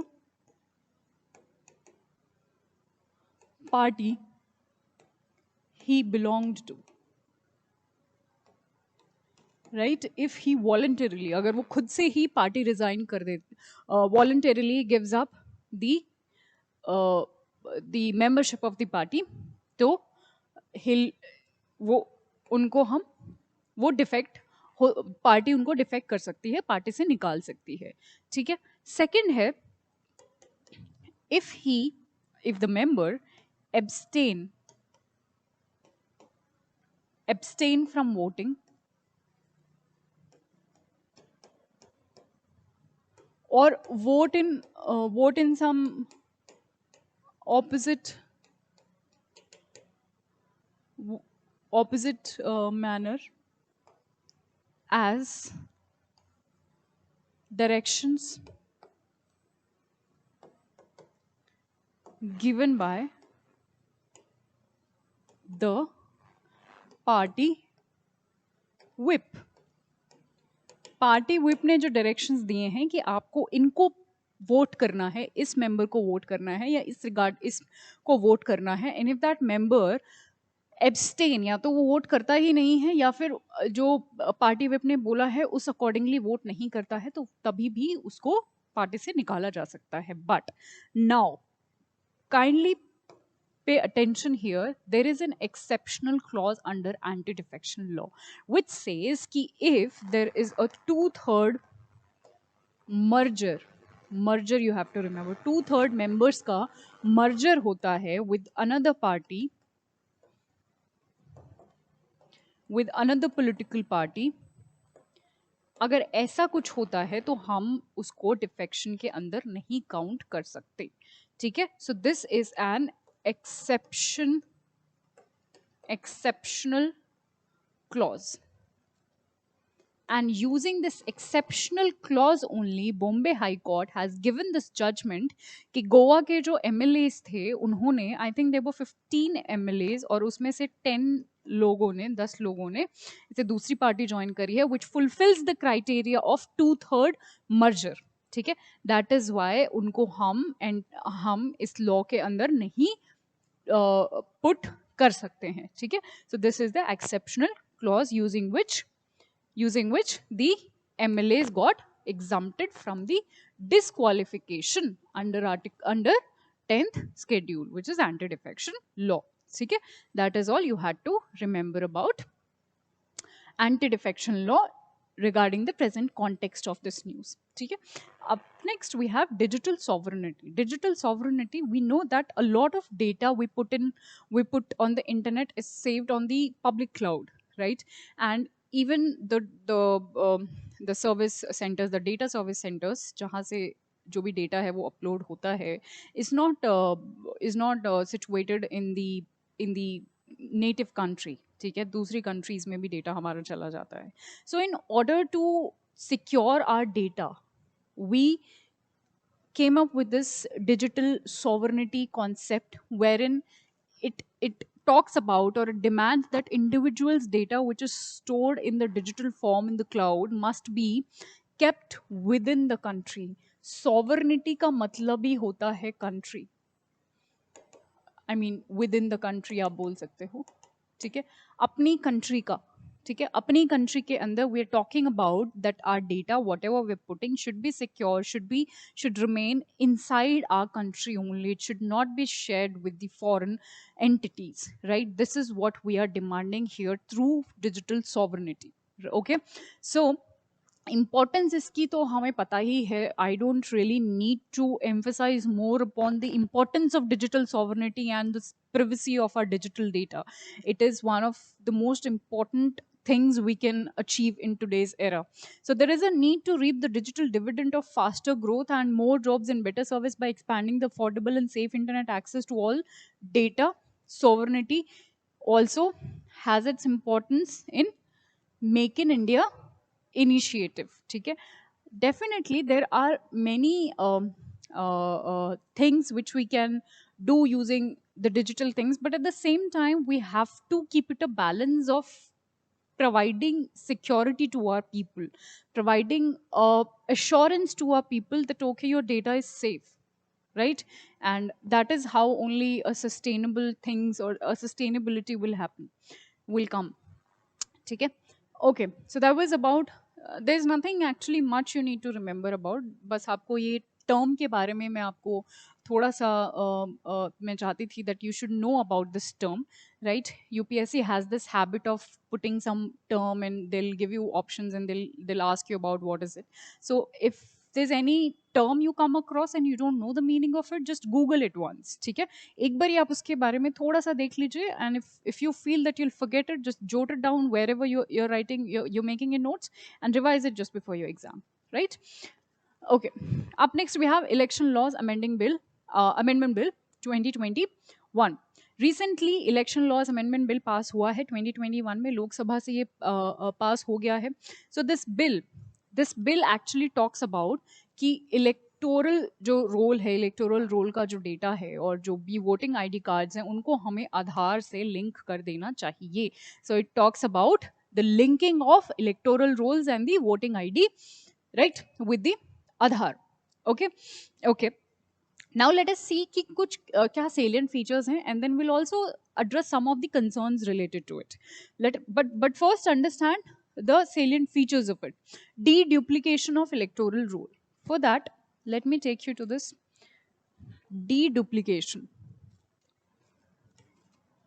Deduplication, no? Deduplication of what? Of electoral rolls, right? हाँ जी. Of electoral rolls.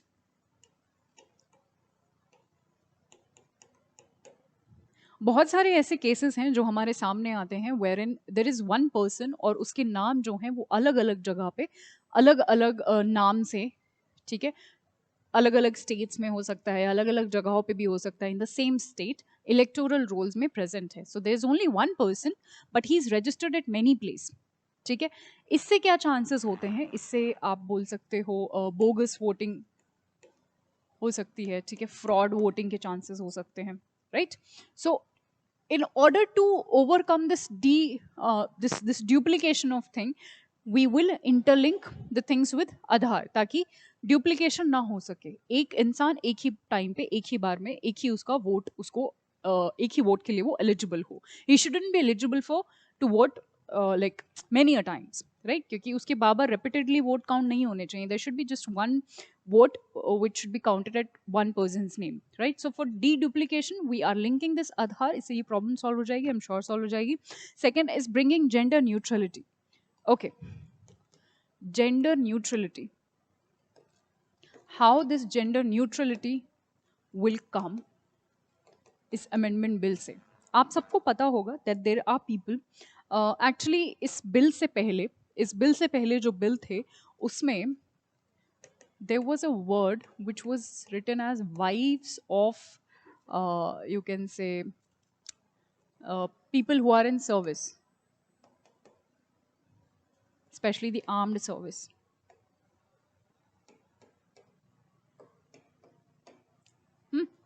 इन्हीं को ये राइट था पहले that they should also be allowed to vote, but this wives word has been replaced by spouse now. As you know, girls are also allowed in the army now, right? So we have replaced the word wives with spouse so that the husbands also should have the right to vote now, okay? And they should also give this they should also be provided with this thing, okay? This is what giving gender neutrality, especially the armed forces people. Then we have multiple qualifying dates. Third is multiple qualifying dates. Multiple qualifying dates. We know the eligibility year is 18 to vote in our country, right? But what happens? The eligibility date is 1st of January. That if you are 18 years of age at 1st of January, then only you can vote. But you know that there are a lot of people who get 18 years of age, who attains 18 years of age, and but they couldn't vote क्योंकि वो 1st जनवरी का जो eligibility criteria है वो fulfil नहीं कर पाते, उससे पहले ही हो जाते, and then they had to wait for the next January to come, right, next January to come, ठीक है. So there are a lot of people who are left out, वो वोट नहीं कर पाते हैं. So to overcome this problem we have now little restructured this eligibility criteria from 1st January to now the dates would be 1st January. Either you become 18 on the 1st January, you're eligible, or you become 18 on the 1st April, you're eligible, or 1st October, I think, no, it's July. 1st April, then 1st July, and then 1st October. So, kabhi bhi, whenever you're attaining 18 years of age at either at 1st January or 1st April or 1st July or 1st October, you will be eligible to vote. So this is little restructuring we have done in terms of the eligibility criteria when it comes to voting pattern in our country, right? So these are the salient features of this election laws amendment bill 2021, right? Now, as I have already told you that there are certain concerns also associated with this bill, and the major concern is that ab tak kya hota tha, the all the data pertaining to the elections or the our voting ID, okay, the electoral rolls and all the data pertaining to the elections used to be only with Election Commission of India. But now, since we are talking about linking it with Aadhaar, the entire data will also be shared with UIDAI, right? So more than one body will be having our data, right? Again, it raises a concern of what? Privacy, security. Okay? So whenever there is a question of digitalization of anything, whenever there is a question of making things digital, there will be a parallel concern of privacy and the security, which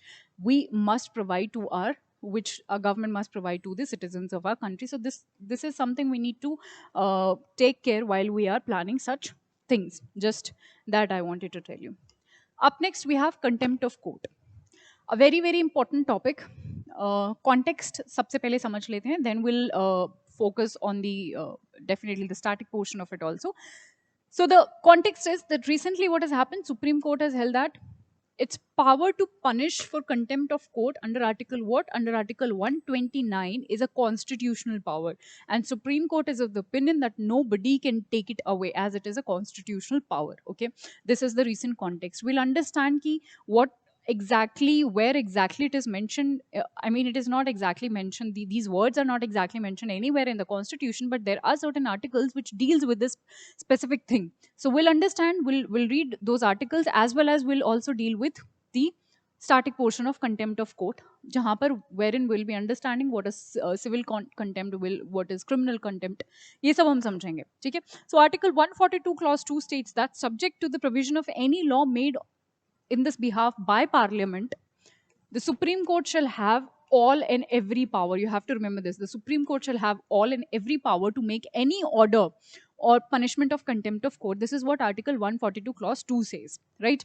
Under Article 129, what does it say? It lays down that the Supreme Court shall be a court of record, okay, and shall have the powers of a court, including the power to punish for the contempt of court. This is what Article 129 also guarantees. Though, let me repeat, the contempt of court, these words are not mentioned anywhere in the Constitution, but definitely this is what these are the articles which talks about it.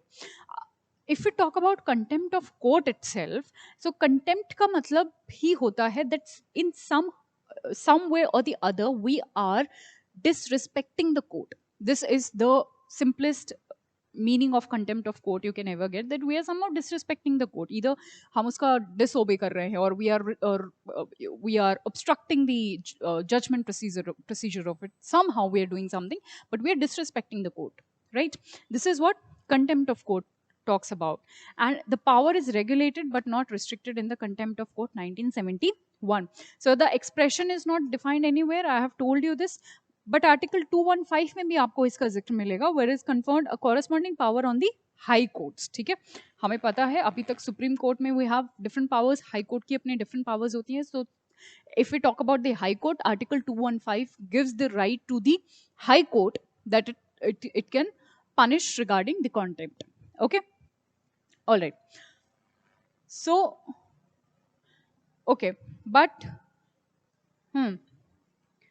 you need to understand there are two type of contempts. Very easy. One is civil, another is criminal. Civil means if any person, if he willfully disobey the court or the orders of the court. If court has given some order, and if any person, if he's willfully disobeying that order, will come under the civil contempt of the court, and it has different punishments. Okay? If it is civil disobedience, not civil disobedience, I'm sorry, I went to the history. Okay. If it is civil contempt, so there are different punishments to it. If it is a criminal contempt, but what is criminal contempt? If any person obstruct the functioning of the court, functioning of the process, you can say, functioning of the process of the court, ठीक है, or obstruct, or you can say interfere, ठीक है, किसी ना किसी तरह से he tries to obstruct the entire process of the court, will come under the criminal contempt of the court, and it has definitely different punishments to it. Okay? So these were the two types of the contempts. Just wanted to tell you, just wanted to give you a glimpse of little static portion of it and nothing else. Up next, we have District Good Governance Index.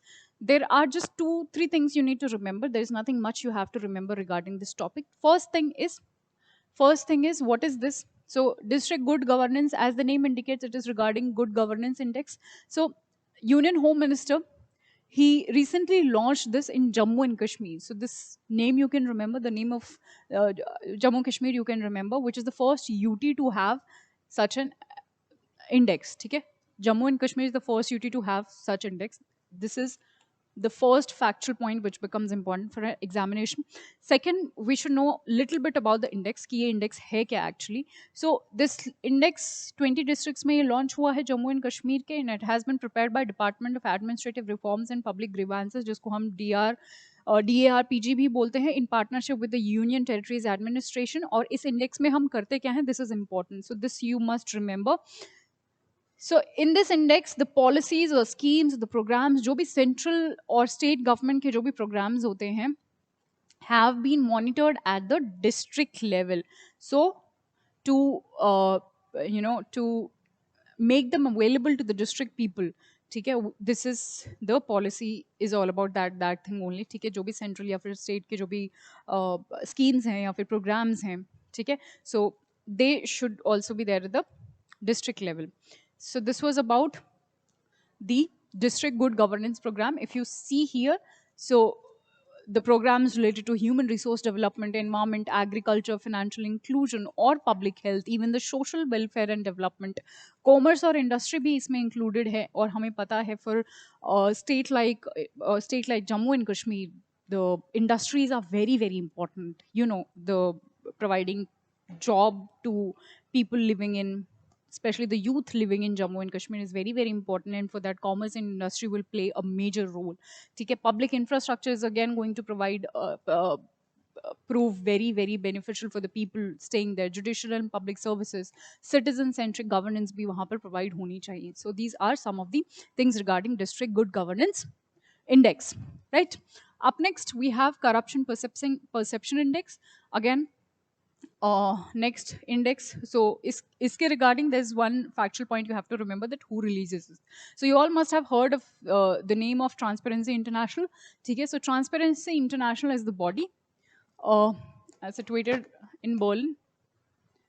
just a second, situated in Berlin. And yeah, Transparency International is the body who releases it. Okay? And Transparency International basically works to combat the corruption at global level, right? Okay. So overall, this index shows that control of corruption has worsened. Okay? Control of corruption has worsened in 86 of the 86 countries over the last decade. Again, a great cause of a concern. Top performers की अगर हम बात करें, Denmark, Finland, New Zealand are the top performers, or Norway, Singapore, Switzerland, Sweden, Netherlands, Luxembourg, Germany. These are the top performers. If we talk about the bottom performers, South Sudan, Syria, Somalia, ये bottom performers हैं. India के perspective से performances हमें ज़रूर याद रखनी है, because that is where it will come in our exam. That is where the question will come from in our examination. So India's performance की अगर हम बात करें, so India is ranked 85 among 180 countries. ठीक है? In the current index, 86 number था हमारा 2020 में, and 80 we had in 2019. Transparency International gave India a score of 40. Top performers का अगर आप score देखें, it is 88, 85, and we are at 40. So you can imagine the difference. But anyways, you have to remember the name of Transparency International, the first factual question, and I think the only factual question you need to remember from this entire slide, along with where does India stands at this index, right? Up next, we have revised rural area development plan formulation implementation guidelines. Again, a very important topic as it is related with the village, with the panchayati raj, ठीक है? तो ये वाले काफ़ी ज़्यादा important हो जाते हैं. Even in our Lakshmikant में तो there's different, there's even in our constitution there's a different uh, part altogether which deals with panchayat and municipality. There were certain amendments also which came up. All right. What is the context of the present news? The Ministry of Panchayati Raj, they have announced this plan. What is this plan? We'll talk about it. We'll understand each and every bit of it. But let us first see the goal of it. The goal is to have a plan, spatial development. Spatial is regarding space. ठीक है? हमें पता है there are two types of the planning. One is the spatial and another is temporal, which is like related to time. ठीक है? This is space. Of the village's entire integrated development, इसके जो objectives हैं, in a very layman's language, let me tell you, basically to make the villages more prosperous, to make the lives of the village people more better, to provide them better livelihoods, to decrease their migration. We know migration बहुत सारा होता है लोगों का, ठीक है? They migrate from village to town in search of work only, especially majorly they migrate in search of work only. So we are what the government is doing under this plan, that they will be providing a better livelihood and the better opportunities basically in the villages only, so that the migration doesn't happen at such a large scale, right? Okay, so the objective, the first is it proposes a methodological framework for producing gram panchayat development program. Definitely we need to have such programs, then only we can imagine to implement things properly at the ground, at the root level. Second is developing a special norm for gram panchayat development, particularly jo abadi areas hai wahan par. Then to establish norms and criteria for the provision of infrastructure and utility at the village level, right? As well as their integration with the spatial district plan. अगर हम village और district plan को भी कहीं ना कहीं integrate करके चले, that would be even more beneficial. Examination of the provisions of the existing statutory framework and make appropriate adjustments of the rural और या जो village development plan है उनको हम prepare कर सकें. Lastly, to recommend an institutional structure for putting the guidelines into an action. We definitely एक institution हमें चाहिए होगा, एक institutional framework चाहिए होगा, ताकि जितने भी guidelines हम frame कर रहे हैं उनको properly हम implement कर सकें. ठीक है? We can make them come into action. Okay, now what is the need for this? We know that there is a high population, there is around 64% population of our country which lives in the rural areas, which lives in the villages, ठीक है. तो अगर इतनी बड़ी population है तो उनके लिए तो सोचना पड़ेगा, उनकी livelihood के लिए, उनके better life, better facilities उनको provide करने के लिए we have to, this this should be the job of any government, that they should talk, they should think about their like such a large scale of population, they should think about them. Geographical extent भी उनका काफ़ी है, we know around 90 to 90, you can say 90 to 94% of the land we have, that belongs to the village land only. So you can imagine the geographical extent of the rural land. So that wise also it is very important for us to, for the government basically through these kind of schemes, so that the proper distribution and the proper utilization of those lands could be there. ठीक है, अगर हमारे पास एक proper criteria होगा, proper guidelines होंगे, proper records होंगे of everything, we can come up with better solution, better utilization of the lands, better facilities we will be able to provide to the people who are living there, right? Same goes with this. Next is mandatory by the constitution. This was made mandatory by the constitution, और ये constitution ने भी mandatory करा है. Constitution में we know there is 73rd constitutional amendment act, 73rd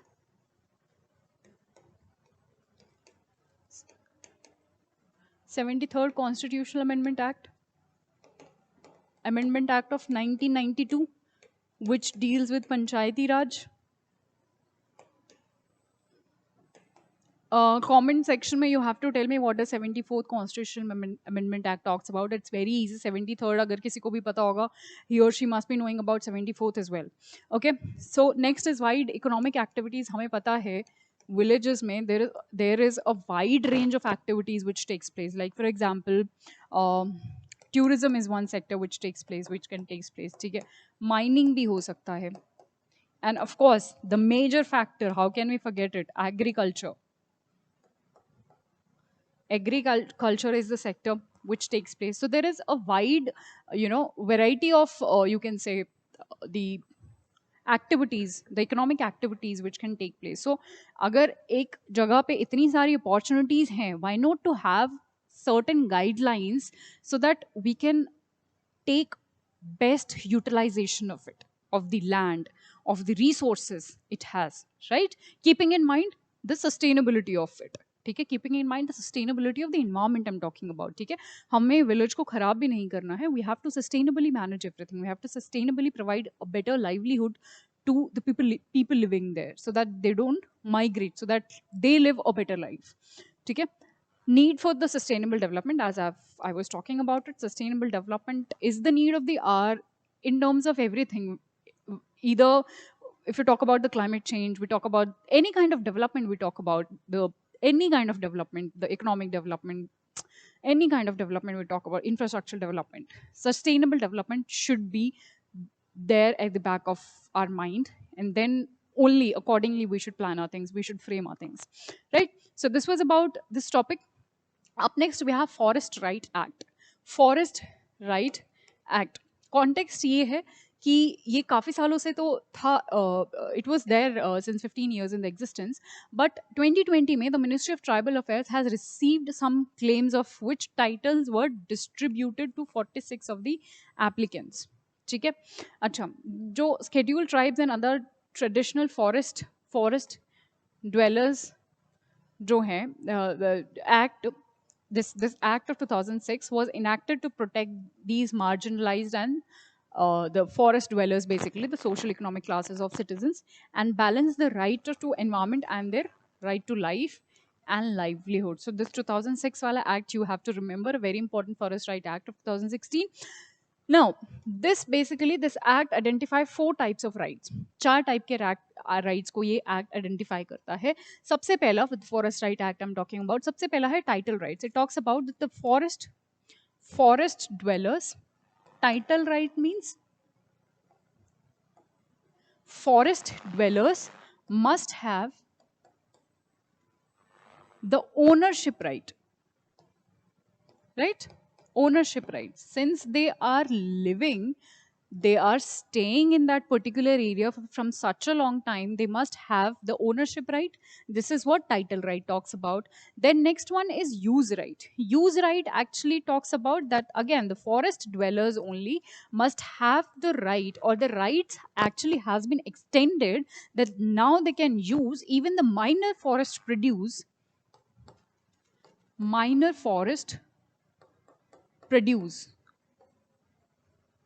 of, again, of their area of the forest, okay? They can use the minor resources as well. Then we have relief and development rights. Relief and development rights, as the name only indicates, if suppose the tribals are being displaced from any particular region, ठीक है, किसी भी development activities की वजह से उनका displacement करना हमें पड़ गया, so there should be a proper rehabilitation, उनका प्रॉपर रिलीव उनका होना चाहिए, ठीक है. Forest management right, it is again the same, that there should be a proper management of the resources of the forest, ठीक है. So this was about the Forest Right Act. Next, and the last topic of the day, is consent of states for CBI investigation. CBI investigation. Actually, you must have come across a tussle between center and the state, wherein states are of the opinion that CBI is the CBI is the center's people, and the center is using CBI for their own political interest. Okay? And there were certain states, like for example West Bengal, they did not give permission to the CBI people to come and investigate into the state, and this was precisely the